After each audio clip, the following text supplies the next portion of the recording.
Hello and welcome to The Big Picture. I'm Tina Jha. External Affairs Minister S Jaishankar has condemned Western human rights and democratic institutions for criticizing India over freedom and democracy, slamming them for their hypocrisy, calling them self-appointed custodians of the world who find it very difficult to stomach that somebody in India is not looking for their approval. The External Affairs Minister has rejected recent reports downgrading India's democracy rankings, saying India does not need anyone's certificate. Speaking at an event on Saturday, S Jaishankar said the BJP-led government is supposed to be nationalist. So this nationalist government, he said, has given vaccines to as many as 70 countries in the world. And then he went on to question the contribution of the internationalist countries, asking them how many vaccines have they given to others. And he asked a very pertinent question. Which of these internationalist countries have said they will provide vaccines to people outside while also taking care of their own? The External Affairs Minister's remarks were in response to a question on recent reports by two international organizations that have downgraded India on the Democracy Index. In its annual Freedom in the World report released on the 3rd of March, US-based NGO Freedom House downgraded India from the free to the partially free category, while Sweden-based V-Dem Institute said India is no longer an electoral democracy and classified the country as an electoral autocracy, while contending that much of the decline in democratic freedoms occurred after the BJP's victory in 2014. So on this edition of The Big Picture, we will get the experts' views on the External Affairs Minister's response, the basis and the rationale of these reports by Western institutions, their credibility, and how much of an impact they make to our global image. Joining me on the program are Mr. Kawal Sibal, he is former Foreign Secretary, and Mr. Arvind Gupta, Director of the Vivekanand International Foundation. Thank you, gentlemen, for joining me on the program today. Mr. Sibal, allow me to begin the program today with you, with your thoughts on the External Affairs Minister's response to the recent reports that have downgraded India on the Democracy Index. First of all, I fully approve what the External Affairs Minister has said. It needed to be said, and he's made some very good points. And he has exposed the hypocrisy and double standards and the lack of proper information and misleading and distorted views that they have projected on the state of Indian democracy. Having said that, you know, in your introduction, you said two international organizations.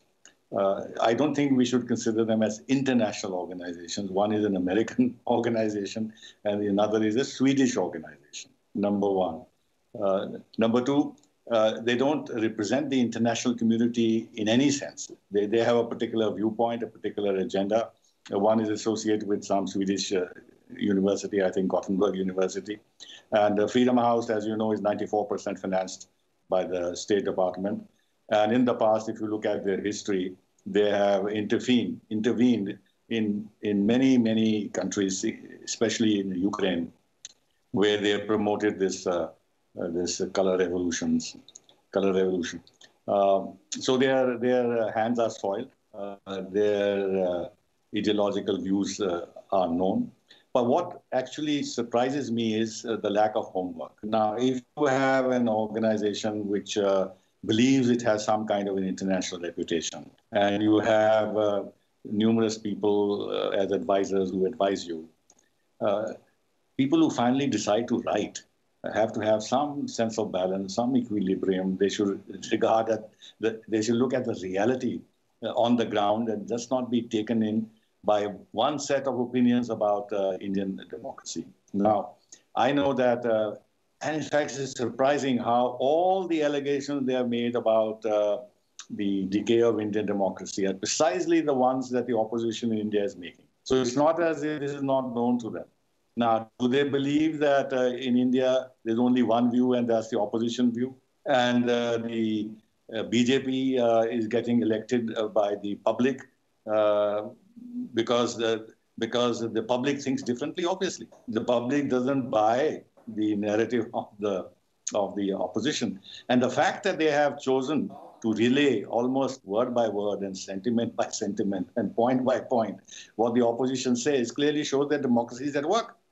Because the opposition in India is saying the nastiest things about their own country. And they're actually applauding what V-Dem and what Freedom House have said. They're trying to make political capital out of it against the government. The very sorry state of affairs that we have lost so much a sense of national dignity that we allow NGOs abroad to besmirch us for no good reason, and then we applaud them for it at the cost of our own country, at the cost of our own government. Now, with regard to your question, it damages our image. Yes, it does damage our image because the people who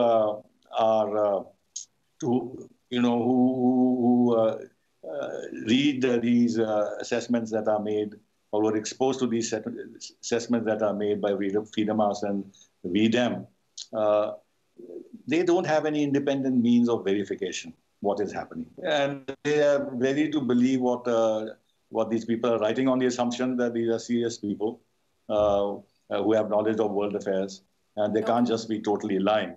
So there must be some truth in it. So they can be easily misled.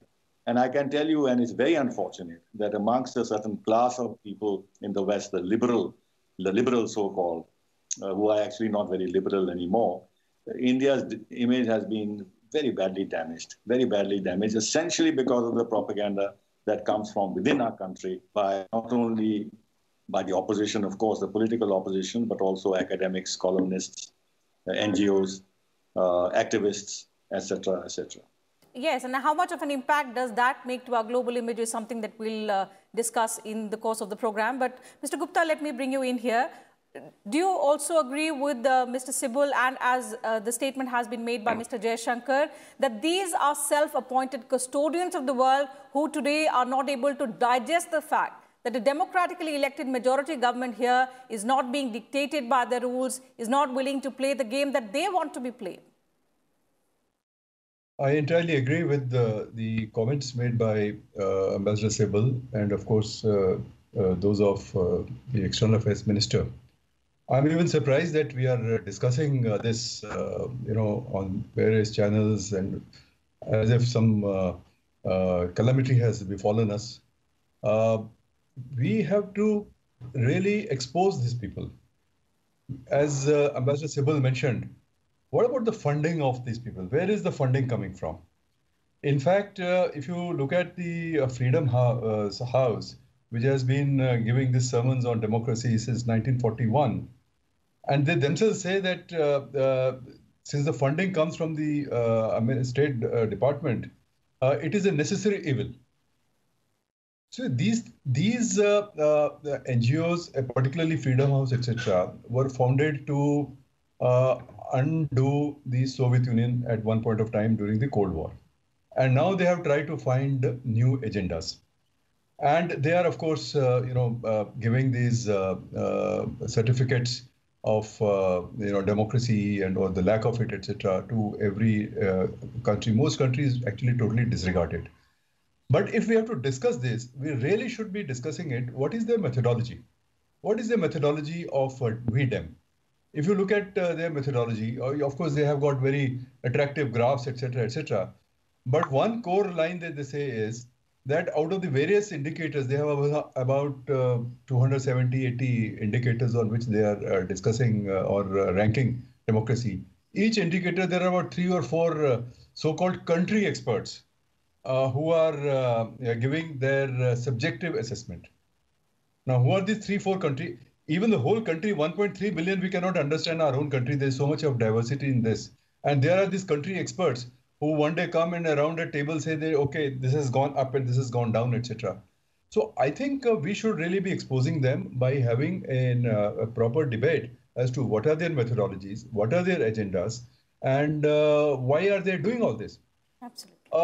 Having said that, it is true that today, in this era of globalization, which has empowered all these NGOs and people who are non-official, anybody can go to the social media or to the internet, etc., and start saying anything. There is no verification. We do not know how good or bad these views are. And these, because there is in our own media, I think should really be discussing this. What is the sanctity of these certificates that have been given? So, External Affairs Minister is absolutely right, because none of this. I looked at the various parameters. Have they included financial inclusion? Have they seen that last month we had 4 billion digital transactions in the country, which actually have brought in inclusion and a certain governance reform? What about the Ayushman Bharat?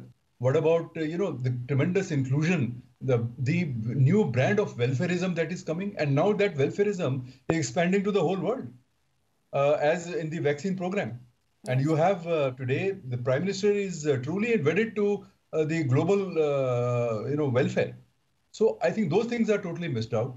And these are the ones who have, these are the reports which have specifically mentioned Mr. Modi, and this is after he has come, this is what he has done, which clearly, shows that their agenda is Mr. Modi and not really democracy. So, Mr. Gupta, this kind of propaganda, did it always exist as far as India was concerned, or is it a trend that has emerged just in the recent past against this particular government? You see, you look at all these years, some kind of a ranking have been coming all the time. But it is now that when India is doing very well and India's image is, so good, that these things are being taken note of. So while these rankings have been there, and we have dealt with this earlier also, but now it takes a special meaning simply because India's performance is actually much better than has been, it has been noticed. It is much, much better. What is the answer to, for instance, this vaccine Maitri program, which is now really a unique program which India has launched? They have no answer to this. What about this inclusion Jan Dhan Yojana program, which has brought the inclusion, and hundreds of thousand crore rupees are there in those so-called zero balance accounts? Now, this is something which even the World Bank, etc., have taken note of. So now it is, I think, an era of, let me also say, the narratives, the battle of narratives, the information warfare. There's so many things today. The world has changed so much. So I think that's why these such comments are making a greater impact, simply because we are taking note of them. You simply don't notice them, and they will simply disappear. Okay. But Mr. Sibal, the fact that these reports are widely published, and in this age of social media, of course, it travels like wildfire. Everybody gets to know. How much of an impact does it make diplomatically on the country's image? See, two things. Unfortunately, we have developed a mindset and this is true of everyone, that we confuse 2-3 Western countries as being representative of world opinion, frankly. The United States, Great Britain, Canada, and maybe 1 or 2 European countries. There is the rest of the world. There's the whole of Latin America, the whole of Africa, the whole of Central Asia, the whole of the Middle East, whole of Southeast Asia. You think they bother one bit about what the Freedom House says or what the V-Dem says? And they are part of the world. They're a vast majority of the world. So to say that in any way they represent an international opinion is absolutely wrong. They only represent a section of Anglo-Saxon opinion, largely. But then, our own mindset, as I said, is that we conflate what 2-3 countries say and think about us as global opinion. And these guys, because of the fact they've dominated the globe for a few centuries, they think of themselves also as the world, as if they have the authority to speak on behalf of the world. And this is the point which Jaishankar made quite rightly, that who do they represent? They only represent themselves. Number 2, with regard to what you said about how much it affects our diplomacy, frankly, it doesn't very much at the governmental level. Though, of course, and I'll explain that later. Now, you just look at what happened in the Quad meeting and the joint statement that's been issued. one of the central principles of these four countries together, as recognized in the Quad Joint Statement, is four democracies coming together. And the official discourse of these countries whose organizations malign us do admit that India is the largest democracy in the world. And how can they not admit that? In fact, I would go to say that India is far more democratic in some respects than these countries are. Modi himself and the BJP have been elected in the last election by the largest democratic exercise that has ever happened in world history. Number two, we are having elections all the time. We have now elections in West Bengal, in Tamil Nadu, in Kerala. There's a whole cycle of democratic elections that are going on, where people have the right to vote. There is opposition, where government programs are contested, where government has to justify its own programs and win popular appeal. What is this? This is a democratic exercise. Number three, has ever anybody said that Indian democratic elections are not fair? Nobody questions the fairness of Indian elections, unlike in the oldest democracy in the world, where the outgoing president still questions the fairness of the last American election. But there's nothing of the kind in India, which means that the democratic process is accepted by the people and they respect it and they don't challenge it. This is democracy on the ground, continuous democracy on the ground. Look, India is 1.3 billion people. It's 29 states, is larger than the whole European Union. Now, if one thing happens in one corner of India, the impression given it is happening in India. But let's say if something happened in Austria or happened somewhere in Lithuania, would anybody say it's happening in Europe, it's happening in France, it's happening in Germany? It's not the case. But here they have such a distorted way of presenting things that anything that happens in this vast continent, which is huge in terms of population and geography, is attributed to India and attributed to Modi and attributed to BJP and attributed to RSS. But we have to deal with this, and I agree with Arvind that if we didn't take any notice of it, they would be deflated. But they know that they're playing domestic politics, and they derive a lot of satisfaction that they have injected into the political debate in India themselves and are being taken note of. And that also validates their own activity because they say, well, look, we are past judgment and the judgment has been taken seriously. But then our English language press and opposition just picks it up and blows it out of all proportion and endorses it. And that's where our problem is. Yes, Mr. Gupta, I think precisely put forth by Mr. Sabul. The challenge is that more often we see those who are writing against the country, those who are putting our weaknesses on the global page are our own, who are denting our image or, setting a narrative against the country and which is then used against us by these institutions. How can this challenge be met? You see, in today's day and age, people will be talking about all kinds of things. And if these people want to write about this, let them write, but you have all the arguments. You see, ultimately, any issue has to be judged on the basis of the argument. Have we changed our constitution? Has the basic structure of the constitution changed, which was there, say, 10, 20, 30 years ago? No, it is exactly the same thing. Has inclusion increased or decreased? Inclusion has increased. Are we not improving our governance? Yes, we are trying to improve our governance and it has improved in many ways.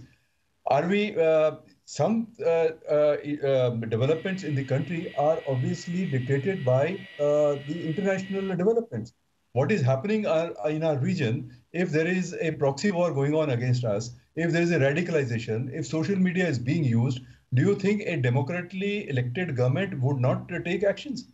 Did America not pass the Patriot Act after the 9/11 attacks? But there are safeguards.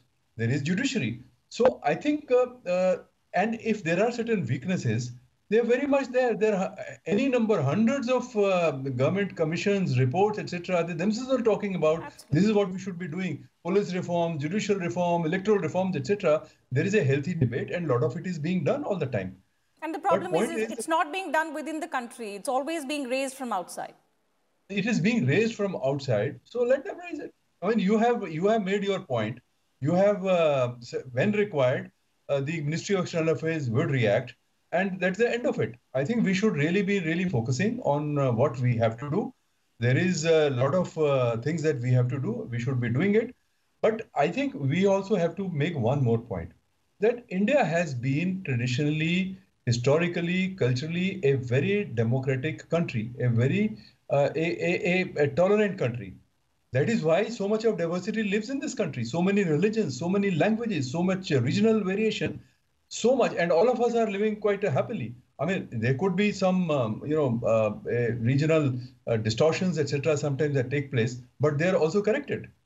So I think with 1.3 billion people, it was the same set of people who are writing today about democracy. They were telling us in the 50s and so on that India will not hold together.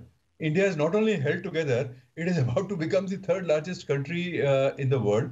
And it is the leaders of these countries who are sitting with Mr. Modi and talking about the COVID vaccine and how it can, the benefits can reach all over the world. So I think there is a lot that we have positive going for us, and that is what we should be focusing on. And where there is a genuine criticism, we should take it on board and do what we have to do, because a lot of it, we know ourselves, whatever has to be done. Criticism is very much there in this country. It is alive and kicking. We are discussing this today, and we will be discussing it tomorrow. So India is inherently a very democratic country. But we don't have to necessarily go by the norms that these universities in Gothenburg or Freedom House in the US State Department tell us and become patronizing. I think this patronizing tone is what I think is hurtful. Mr. Sibal, so when such reports emerge, what should be our approach? We can't ignore them. You've pointed that out earlier. But how much should that bother us? Or should we just be questioning them outrightly as currently we are doing? Is that the best way ahead, according to you?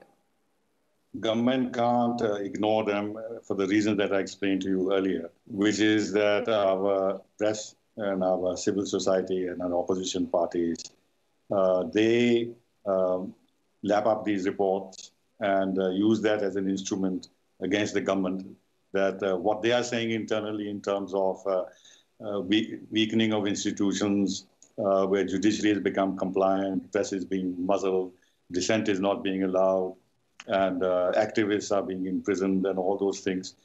So then they use, it is a kind of a circular thing. They first create, give all the arguments and give all the reasons to these foreign busybodies to write the report. And when they write the report according to what they are telling them, then they use that to further belabor the government of India.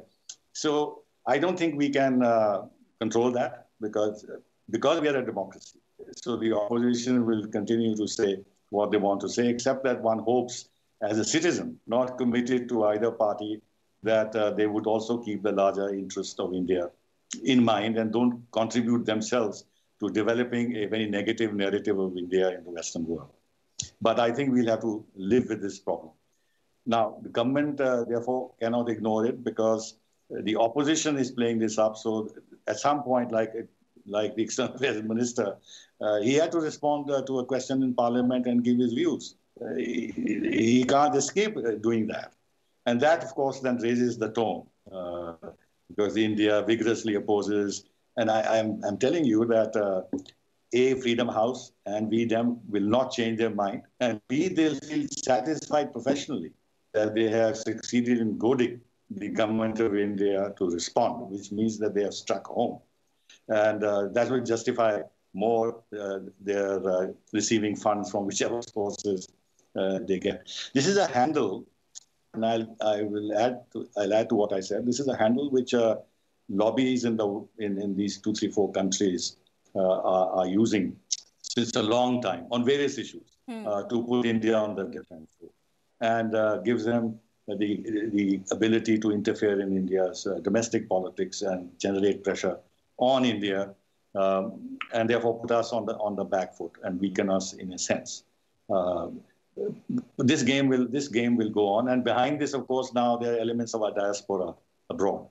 The large part of our diaspora is not involved in this, but there are activists in that diaspora, whether they are Khalistanis or some other radical elements who got together. And in these countries, we have a lot of these elements, these 2-3 countries. And they are behind the scenes playing a very negative role. And they have funds. They have their own funds, and they get funds from elsewhere, including from our neighbor, Pakistan.